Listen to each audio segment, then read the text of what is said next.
everyone. My name is Scott Mantz, and welcome to Half Hour with Ted Lasso. Joining us for our conversation on Ted Lasso, we have Phil Dunster and Brett Goldstein. And before we get into it, Brett, since you are also a writer on the show, can you just set up who Ted Lasso is and what the show is? Ted Lasso is a show about a man called Ted Lasso, who is an American football coach who is brought over to the UK to manage an English soccer premiership team, knowing absolutely nothing about soccer, which we call football correctly.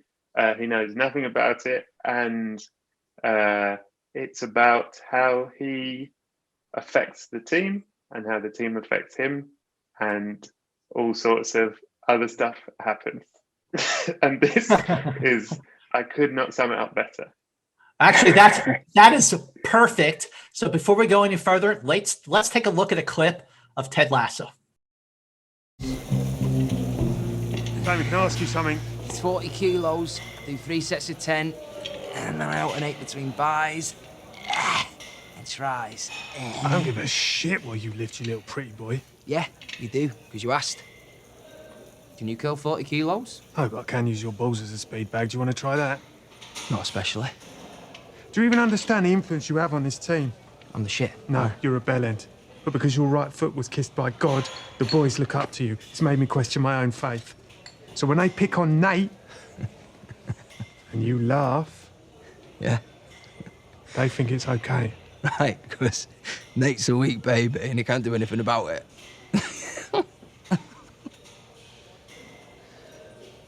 Yeah, all right. I'll take care of it. Nate's a good lad. Good. Hey, Roy, you come to the club tonight? Hold on, will you be there? Of course, bro. Then fuck no! These guys, Roy and Jamie, are so awesome on the show. They are rivals. They are yin and yang. Brett, let's start with you on this. What is your take on this rivalry between these two guys? Well, I mean, I've talked about this before, but I was very clear. It was a very, in the writing of it and in the playing of it, I'd always had it that Jamie is completely hairless and Roy is very, very hairy. And that tells you a lot about what you need to know. But also it's as Ted points out to Roy in episode 4, like, Roy was probably like Jamie 7 years ago, 10 years ago. Like when Roy was coming up and he was a champion, footballer, he was, I mean, probably not as bad as Jamie, but, he was probably a bit of an arrogant dickhead. And it's only age and disappointment that sort of congealed him into this emotionally inarticulate rock. And Jamie's there being I think the thing is with Roy is that Roy he isn't the most intelligent, but he's not an idiot, and instinctively he knows what's right or wrong, and certainly Jamie's behavior is wrong, and Roy is protective of Nate, and so there's this constant battle between the two of them. And I'll let Phil explain what he thinks Jamie's about. I think that, and to lead on from how Brett brilliantly put that, I think that Jamie, on the flip side, would also really look up to Roy if they didn't have this ego tussle. And I think Jamie, there's a lot in what Roy has that Jamie respects, but because of his intense ego, and probably hairless body as well, he can't bring himself to just humble himself and listen to what he has to say. I think that because Jamie would have to have the empathy to be able to understand that someone else may have been in his position before, he is not the best thing since sliced bread, which he, is probably a mantra of his. He's probably got it tattooed on his body somewhere that he is the best thing since sliced bread. But yeah, I think that in terms of what this relationship represents for him is it's the old guard, and it's like he's the new kid on the block, and it's like sort of, I think that he probably sees age as a disability. Jamie's probably that sort of person, and I think Roy sees it as a disability as well. But and from a sense of like, you know, he's old and crusty, I think is one of the lines that Jamie uses towards, and if not, then you're welcome. But yeah, so I think that they probably are more similar than they think. Oh, that's definitely a fair assessment. And, you know, I just want to just back up here, because the way that the show, Ted Lasso, has really struck a chord, it is a critical hit. It has won numerous awards, including from the Writers Guild, Best Comedy Series and Best New Series. And from the Critics' Choice Association, it won Best Comedy Series. And from the AFI, which is the American Film Institute, it is the Program of the Year. So just, Brett, what is your take on the way that the show not only has resonated, but also, so as so many people have pointed out, it's the show we needed after this last year? Well, look, it's truly, it's unbelievable to us all, because any of it is. I don't think we thought anyone would watch it, let alone watch it and like it and all this stuff. So every step that the show has sort of taken is unbelievable. It's genuinely shocking, because we were like, I don't know if anyone will even watch it. So that's amazing. It's hard as one of the writers on it to sort of be able to say what it is that people have connected with, but I do think that what it does, and maybe it's something that hadn't been seen a lot possibly, is, or at least what I hope it does, is it shows you a world in which people are trying to be good, trying to look out for each other, trying, as that Walt Whitman quote is, to be curious and not judgmental. But it doesn't happen in a vacuum. It doesn't happen. It's not like a fairy tale where everyone's just good and it has these slogans like, be nice to each other. Like, you know, Ted is going through a divorce. He has panic attacks. You know, Roy is aging and there's no escape from that. Like Rebecca is coming from a very, very painful breakup. All the characters have flaws and difficult paths, and as much as they're trying to do good, they still have their kind of character flaw. Ted's one football thing that he has learned, because he knew nothing about football, and the thing that he's been trying to instill all the way through the season is make the extra pass, and it's that which destroys them in the end. Like that's the thing that results in the ending, and I love it's the real world consequences. Everything has cause and effect, so I think that keeps it from being just a saccharine, oh, be nice show.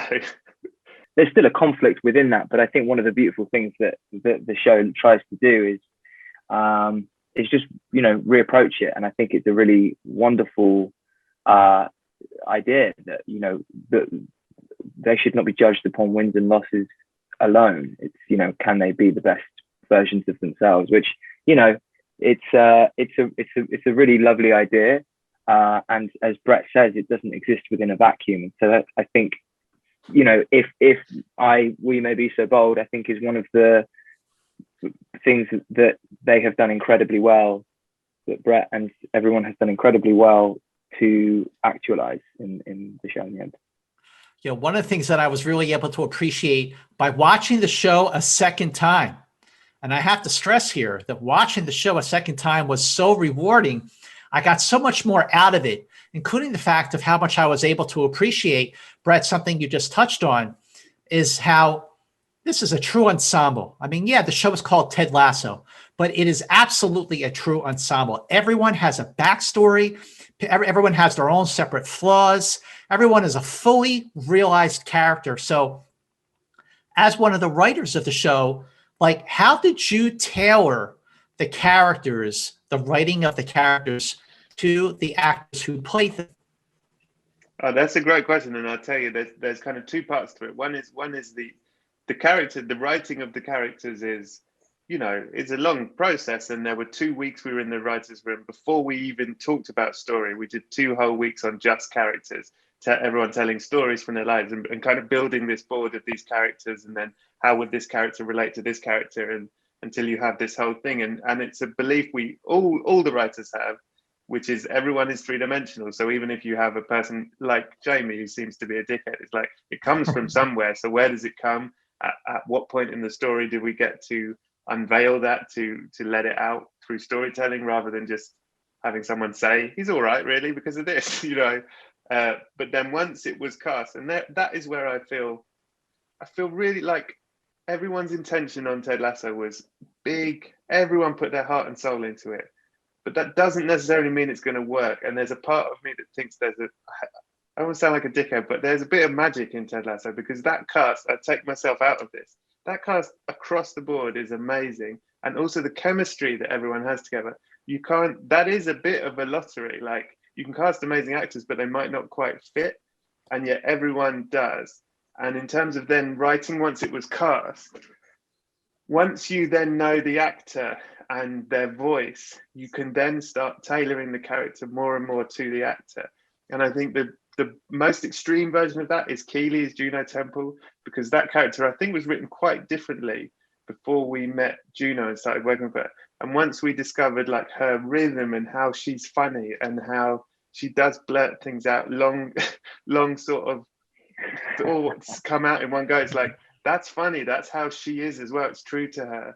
And we started changing the way we wrote Keely, and the way we had her dialogue is much more, I don't know the percentage, 50-50 Juno Keely, you know. And that's true of all the cast. The more you get to know them, the more it's exciting to write for them. Is it more towards the end of the season that you can see, because, you know, we get the scripts and we're not necessarily in the writer's room, but is there more, like, would you say towards the end of the season, is there more of the actor in there? Like, and I think it happened quite quickly on this. I mean, for me as an actor and writer, and I keep saying this, I think it happened for different people at different points. For me, the episode 4 read through was when I was like, this is fucking great. I don't know if I'm allowed to swear on this, sorry. Please, go for it. Thank you, Scott.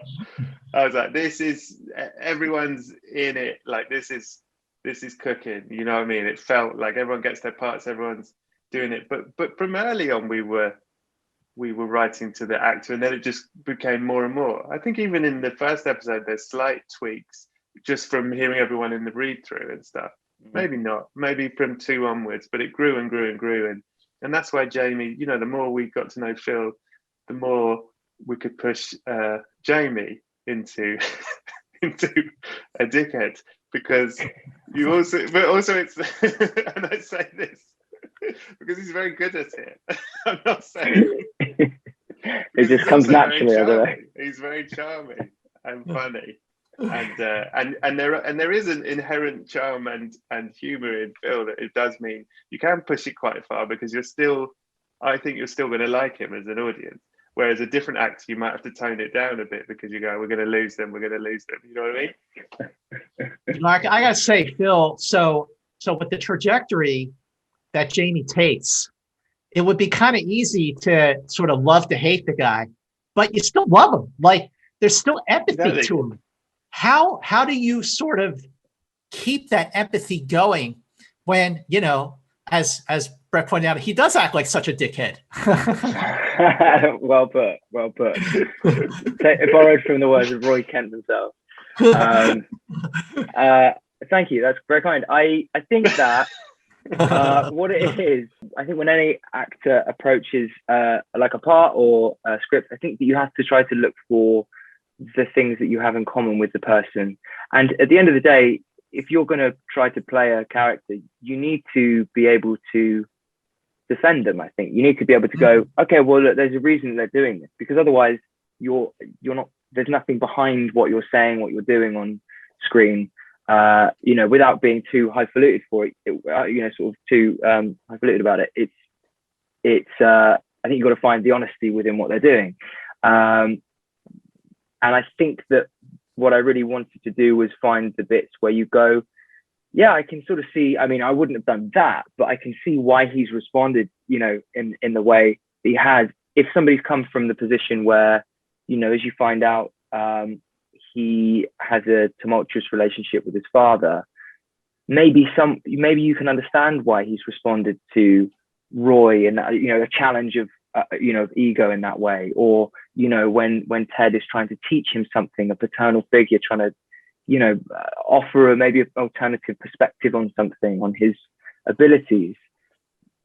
Okay, well, I maybe wouldn't have done that, but you can see why he would have. And it comes down to, as Brett says, the amazing 3D element to what they've given to all of the characters.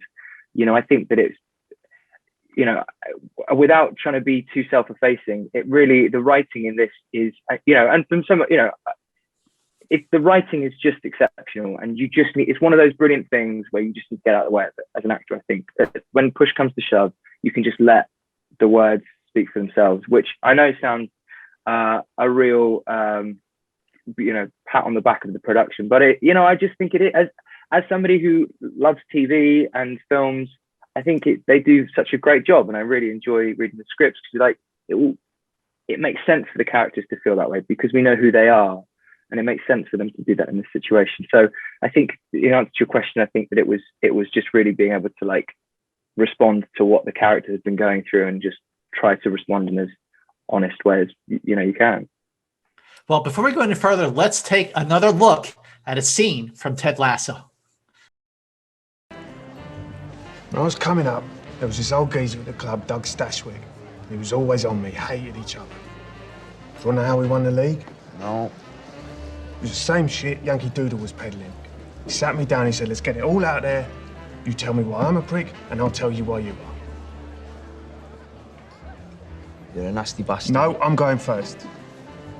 Even though I know I should pass to you.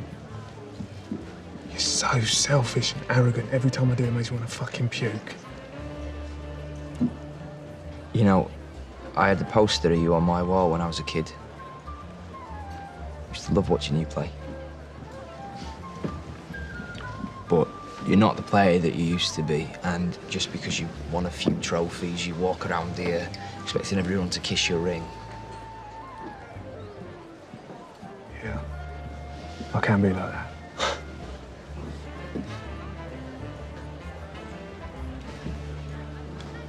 Now's the bit where you admit to what I said. I don't want it. Even if it is just a little bit true.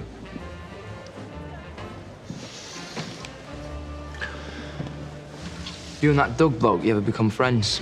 Fuck no. I hope he's dead. To you dying?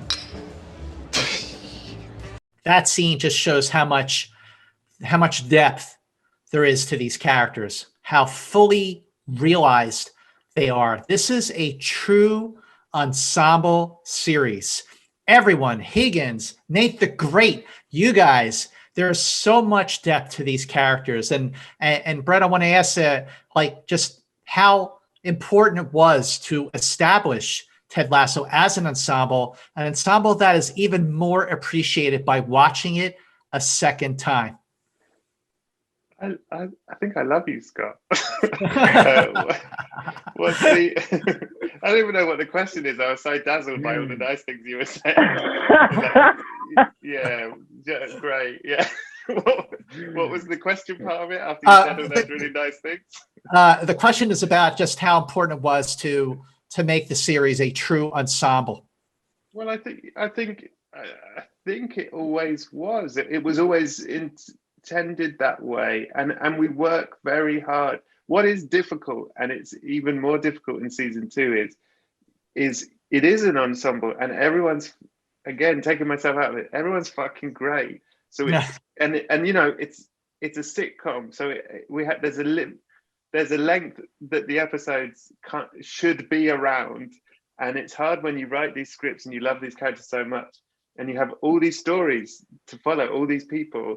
And I, as a writer on one, I always find myself going back through the script and make sure everyone has something in this. But there's a lot of characters and they're all great and you love them. And so that, I think, is actually the most challenging part, is keeping everyone having a moment, having a story, having a just sort of keeping track of this whole, Jason talks about it. I think this is, well, the sort of sandbox thing. We've made this sandbox and we've got all these action figures that we love, and it's such a privilege to get to move them around and stuff. But there's a lot of action figures in that sandbox, and they're all great. You want to play with all of them. So that's one of the challenges of it is honoring this ensemble by giving everyone something. I wish the episodes could be 2 hours every week, because then we could. I mean, that'd be great, wouldn't it? I don't know. We'd still be. Well, that's why honestly, Brett, going back and watching it again was just such a rewarding thing. And Phil, I want to ask, I mean, Jason Sudeikis is just such an amazing talent. He's a great actor. He's a great writer. Like how did the positivity of the character itself mirror the actor playing him? Like, what was it really like working with Jason on this? Yes, I agree with all those things you said. I think that he is, and it's very easy, I think, when I speak to someone such as yourself in this environment, to sort of wax lyrical about how brilliant he is. But he really is. I think one of the things, in answer to your question, I think that he's an incredible leader of a company, and I think the reason that he is an incredible leader, one of the many, is his powers of delegation. He trusts the people that are working on this. He's seen what they can do, and he's like, great, man, you're awesome, do that, and you crack on. You don't need me to tell you everything to do. And Jason, also, that being said, he is able to disseminate his vision and his positivity and his energy throughout it, and his comedic acumen. And he's also, he's something I think that Ted Lasso does very well, that Jason is good at, is being vulnerable and opening yourself to sharing experiences that you have. And man, that is one of the greatest things about this, is when, if your character's leading through the scenes, and I know that this happens with everyone. Brett, I imagine, I know that you would have had lots of conversations with Jason throughout anyway, but particularly on set, he's there with you all the way. He's like, as we say it here, he's like a manager is heading all of the balls with every single player. He's there, always offering, sort of his experiences of things, and always, but then at the end of the day, he's like, you'll find it, you'll get it, it's there. And so I think that yes, there is the energy and positivity, but I also think that he is able to offer a very sort of special, wholeheartedness to it all. Okay, can we just talk about just how amazing Juno Temple is? Brett, let's start with you. Juno Temple is an extraordinary actor, and again, I feel like, look, I genuinely, there are so many aspects of this show and this job that I feel so lucky about, and one of them is I have a lot of scenes with Juno Temple, and she's magic. Like, it's quite easy to act with her because she gives so much. You just have to respond to that. Does that make sense? And she's so sort of natural and so alive. She's like, I mean, you see it on the screen. She's a light. She's a bright light. And so to get to do scenes with her is it's just wonderful. It's magic. Phil, you got a lot of scenes with her too. What's your take on working with Juno? But at the heart of it, she understands how scenes work on, in stories. She understands that. And I think that that's everything that she needs.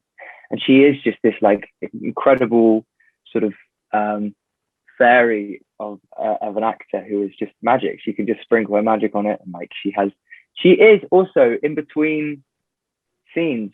You just sit and chat with her the whole way through. It's very easy to do things with her. And yeah, incredibly giving. She's incredibly generous as an actor. And again, it's easy to say this in this environment, but as is everybody on the show, but particularly Juno. And she's done all that work, and yet she's still in the scene, is watching you and able to comment on what you're doing and supportive of what you're doing. And, maybe I think we can do this with this part. And I think that's really interesting because obviously, Jamie should be, Jamie had that thing in episode 3 and I'm like, did he? Oh yeah. All right. Yeah. Oh, yeah. That's really good. That's really helpful. Thanks. Well, before we wrap things up, I just got to ask Brett. I am loving that poster over your right shoulder, the Muppets. How much do you love those Muppets? I don't know if you saw the sketch that we did for the SAG Awards, but in it, Roy Kent said to Colin, say something about the Muppets. I fucking dare you. And I've never felt more fire in my soul than when I delivered that line. that was the most connected I've ever been to anything. Why should people watch season 1 of Ted Lasso? Because Scott Mantz said to watch it twice, so you need to get started. You need to watch it once so you can watch it again and do your homework. I trust Scott. I mean, he sounds like he knows what he's talking about. I definitely know what I'm talking about. And absolutely, this is a show that you've got to watch. You got to watch it more than once. There's so much to appreciate a second time, even beyond that. It's such a bingeable show. You could watch it in 2 days. You can watch it in 1 day if you're feeling really. No one's stopping you. No one's stopping you. Come on. What's only 5 hours? Well, listen, Phil and Brett, congratulations. Best of luck on season 2. Thanks to our friends at Apple TV Plus for making this conversation happen. And best of luck. Go Richmond. Thank you, man. And be well. Thank you. Well, Go Richmond. Thank you very much.